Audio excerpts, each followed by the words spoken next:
A quick question. What's inflation? Inflation, I don't know, is a bad thing. Inflation is the rising of prices. When price keep going up. Everything is going up. How about recession? Recession? Lots of people out of work. The people stop buying stuff. Recession, a slump in the economy. One more. What's the Federal Reserve System?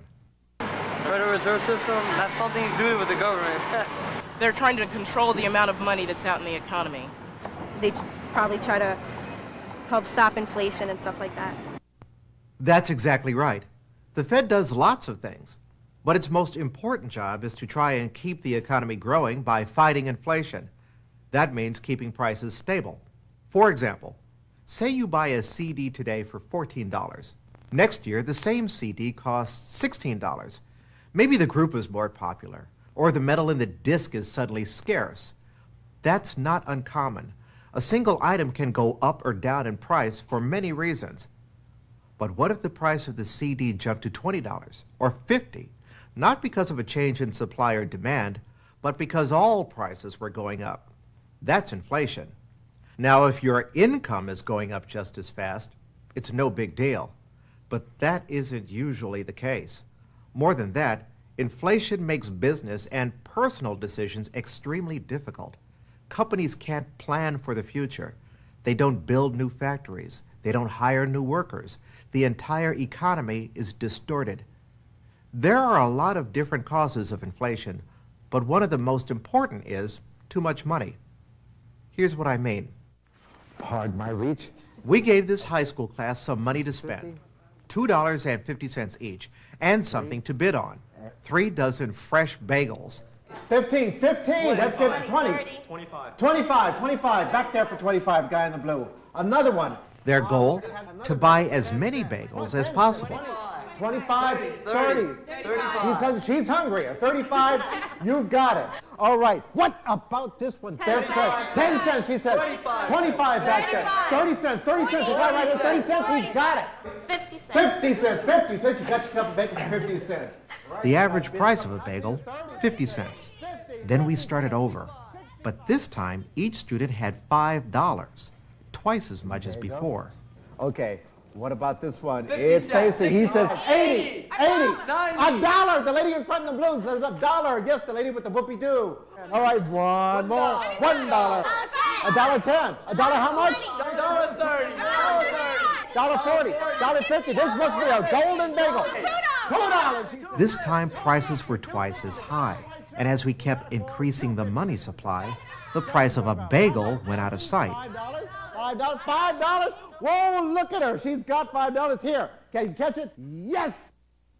Our example is simple, but it shows what can happen in real life.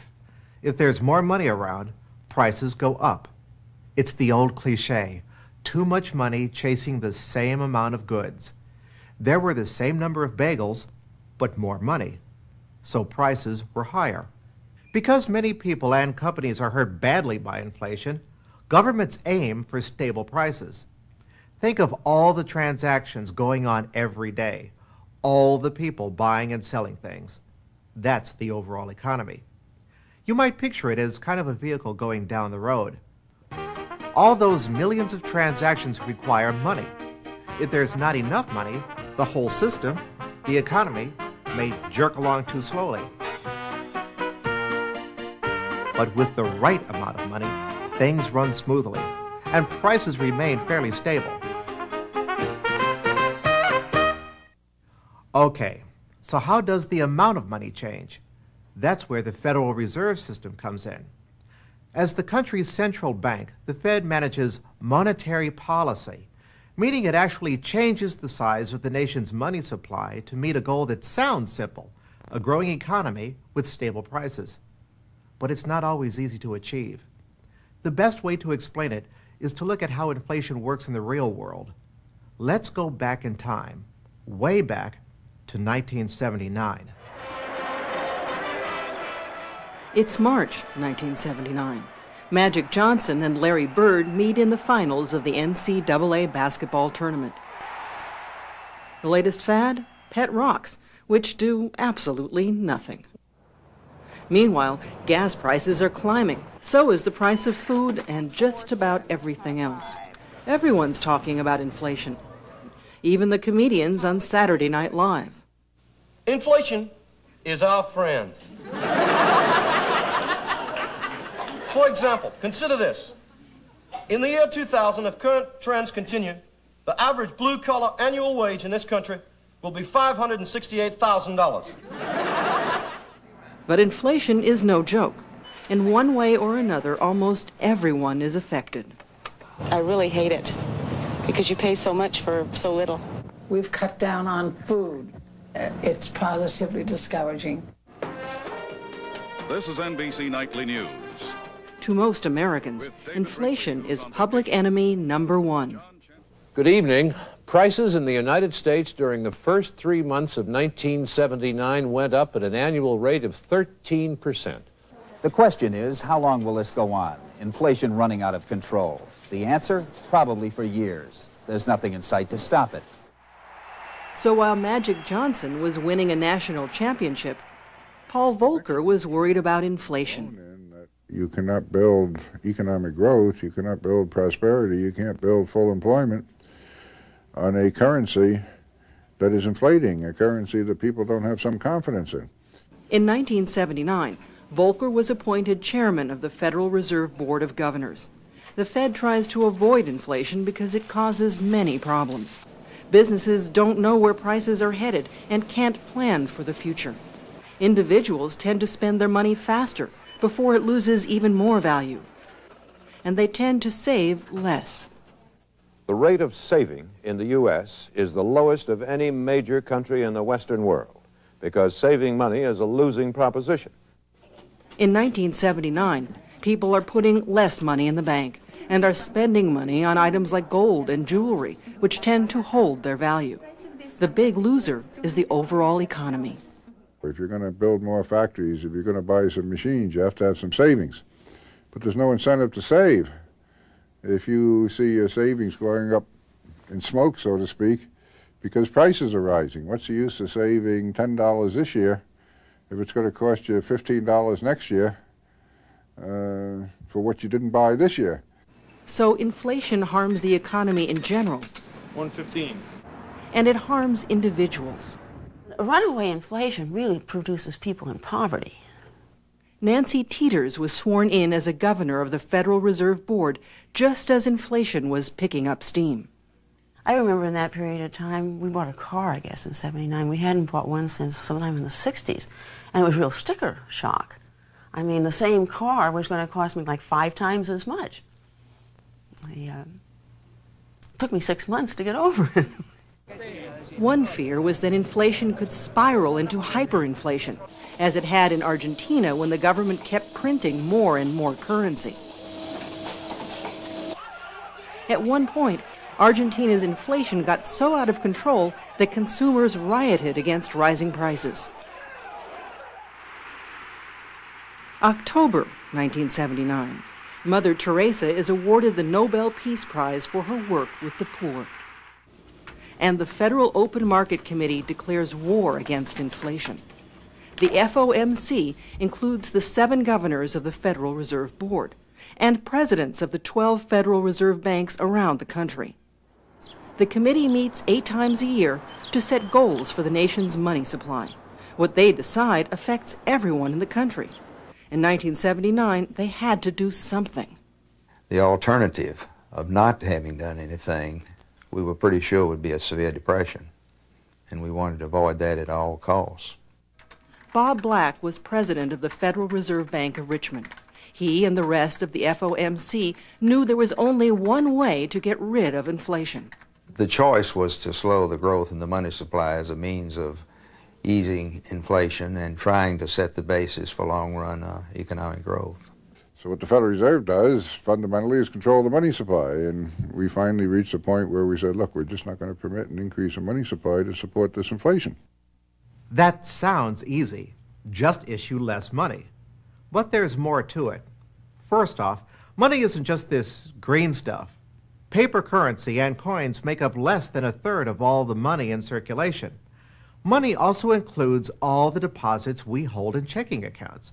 These are simply electronic entries that exist on a bank's computer, but they're money just the same. Basically, anything you can spend, whether by writing a check or taking out your wallet, is defined as money. The Fed can adjust the money supply by injecting money into the system electronically or by withdrawing money from the economy. Think of it. The Federal Reserve has the ability to create money and make it disappear. What's most important is what happens as a result. Anytime the supply of money is altered, the effects are felt throughout the economy. If the money supply is growing rapidly, interest rates tend to go down, at least in the short run. It's a simple matter of supply and demand. When banks have more money available to lend, they don't charge as much interest. In turn, lower interest rates encourage consumers to borrow money.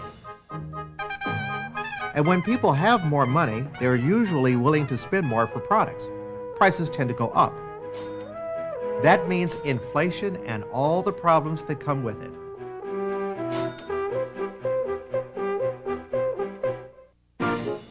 Now look at the other side of it. When there's too little money around, the scarcity of money means people will have to pay more to borrow it. Interest rates tend to go up. Because borrowing is more expensive, consumers are less likely to take out loans.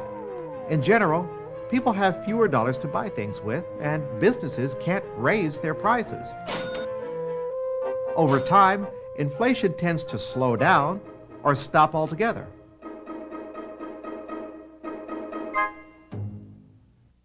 That's the power of monetary policy. So when inflation gets out of hand, the Fed tries to slow the growth of the money supply. But as you saw, that can mean higher interest rates, at least in the short term. Which brings us back to our story. It's December 1980. There's the launching of a new cable channel. It's called Music Television, MTV. At the same time, the spaceship Voyager sends back pictures of the planet Saturn. Meanwhile, the U.S. economy is still in trouble. The prime lending rate went to 21.5% today. Before this week, it had never in American history been above 20. The new rate hurts the auto industries and housing industries especially. Most of their customers must borrow to buy. The Fed has restricted the growth of the money supply, and interest rates are rising rapidly. One effect, fewer people can afford to borrow money to buy a new car. You can't even buy an automobile now. Interest rates are so high on everything. The price of the car is bad enough, but the interest rate is ridiculous. High interest rates also mean fewer people can buy new homes. As a result, the housing industry is in the pits. And throughout the country, people are blaming the Federal Reserve. 30 years with my wife and 3 kids, and I gotta worry about what folk are gonna do. I want the Reserve Board to resign themselves. The Fed governors receive hundreds of 2x4s in the mail, a symbol of protest from the construction industry. Meanwhile, there's a demonstration outside the Federal Reserve building in Washington. The Fed, and especially Chairman Paul Volcker, are under attack. There was a cement company that used to put ads, full-page ads in the Wall Street Journal, skull and crossbones under my name or under my picture or whatever. And it kind of rankled a bit, but I do think there was a feeling in the country then that there was something of an emergency that had to be dealt with. It had to be dealt with by forceful action and a kind of common sense reaction that there'd be a little pain in the process. And that's what got you through. It's October 1982. The Space Shuttle Columbia takes off for an important mission. It will release a satellite into permanent orbit. Back on Earth, the latest rage is called breakdancing. Meanwhile, inflation and high interest rates have taken their toll on the economy. Companies are borrowing less and investing in fewer new plants, and existing plants are being shut down. Once you begin to decrease the rate of real growth, you begin to cause the rate of unemployment to rise, and you know that. And that's why it's a difficult decision to make. I mean, it's the sort of thing that wakes you up and you worry about it at 3 o'clock in the morning, because real people are getting hurt. November 1982. The American economy is in a recession. 12 million people are out of work. Almost 500,000 more Americans lost their jobs last month as unemployment rose 0.4%, up to 10.8. I've been off since June. Laid off since June 21st. No money. No work. Rising unemployment has one side effect. Because people have less money to spend, businesses can't raise prices as quickly. One eventual result? Lower inflation. The inflation numbers for 1983 came out, and they were the lowest that they have been since 1971-72. 3.8%. That's down from more than 12% in 1980. July 1984. The new fashion? Torn sweatshirts inspired by the movie Flashdance. Meanwhile, Americans are going back to work, and the unemployment rate is falling fast. In May, the rate stood at 7.5%. Today, the June rate was announced, and it's a big drop to 7.1%. At the same time, inflation seems under control. Prices, which were going up at more than 13% a year, are rising at 4%. The fight against inflation has apparently been won. Once we got the inflation rate down, we had the longest expansion in peacetime in recorded American history. So instead of kind of stumbling from one recession to another, I think it is true in a broad sense that we laid the basis for a long period of expansion. So when the Federal Reserve makes monetary policy, its decisions affect all of us in one way or another. Those decisions originate from all over the country. Remember the Federal Open Market Committee, the FOMC? It has the final word on monetary policy, and it includes the presidents of the reserve banks located around the country. It's grassroots democracy in action because each of the presidents represents his or her district. Here's what I mean. For Bob McTeer, this is how the day begins, with an hour of exercise to get ready for the work ahead. McTeer is president of the Federal Reserve Bank of Dallas. His district includes all of Texas and stretches east into Louisiana, west into New Mexico. It includes cities that reach to the sky, wide open spaces, and everything in between. This is home for nearly 20 million people. Their economic well-being is a priority of the Dallas Fed. We have our eyes open and our ears open, and we use all the information that we can get in making monetary policy. That information comes partly from a staff of economic researchers. Well, what about drilling activity in Texas, Monet? Drilling activity is down. They examine the local economy and report to Bob McTeer. Sure nice to have you here today. Thank you. But the president's job goes far beyond looking at numbers. It also requires getting out in the community, always listening to what people are saying about the regional economy. About 2 weeks ago, we've sensed a pickup. All the economists in the world and all the statistics in the world are no substitute for hands-on communication. The rubber meets the road out there where people are buying McDonald's hamburgers and where people are getting their tires rotated and where people are going into the malls. And we need to know firsthand how that's going. Each reserve bank is governed by a board of directors. The board has 9 members, including local bankers and business and community leaders. They meet once a month to discuss the local economy.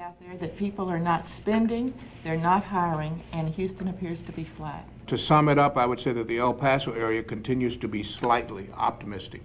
The Dallas board includes members like J.B. Cooper, a cattle rancher, investors C.C. Smith, and Milton Carroll, owner of a small business. Milton Carroll's company is called Instrument Products. It makes precision tools for the oil industry. The ups and downs of running a small business give Milton Carroll a unique perspective on the regional economy. This is the real deal. This is where it's at. I come here every day and I can gauge the economy in my business right here through talking to my suppliers and my customers and the activity that's going on in my business and seeing other small businesses around me. The information that's printed in the paper about the economy, et cetera, that has less relevance to me than what's happening every day. At the monthly board meeting, Milton Carroll's concerns are passed directly to Bob McTier. Those are just a couple of things that, in my judgment, could affect future expansion. And from there to the Federal Open Market Committee in Washington, meaning he and other board members play a role in shaping some of the most important economic decisions in our country. There are 11 other Fed presidents who perform the same job as Bob McTier. Their goals are identical. We're all working for general prosperity. We're all working for economic growth, and we're all working for a stable price environment, a stable financial environment that is conducive to growth. So there are no different goals from one reserve district to another or from one region to another, but there are different circumstances. Of course, the Fed doesn't have absolute control of the nation's economy, just the monetary policy side of the equation. The President and Congress manage fiscal policy, decisions about taxing and governmental spending that also have major effects on economic performance. Still, the Fed has a huge influence on matters like inflation and interest rates, and that influence extends beyond the borders of the United States. The global economy is now so interconnected that decisions made in the U.S. are felt in every other country around the world. The Fed's methods have changed over time to take advantage of the latest technology in computers and electronics, but when it comes to monetary policy, its mission remains the same: to aim for stable prices, full employment, and a growing economy. I'm Bobby Rivers. Thanks for watching.